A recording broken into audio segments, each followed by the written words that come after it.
Surto de l'escola a les 5, vaig cap a plaça Universitat i de plaça Universitat, baixant per Sant Antoni, vaig cap a Paral·lel, cap a casa. Anar caminant que és molt saludable, faig exercici i també per contacte amb la gent.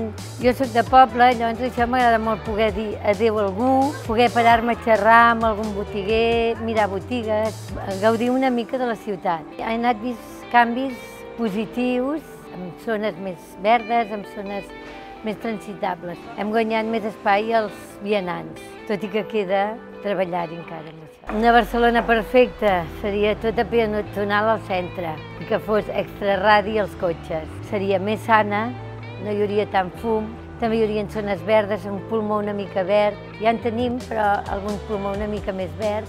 I sobretot hi hauria més contacte físic amb la gent, més sorollosa. I la gent estaria més amable, perquè a vegades el trànsit, la gent, les bicicletes, crea una mica d'estrès. Ja que arribem una mica accelerats.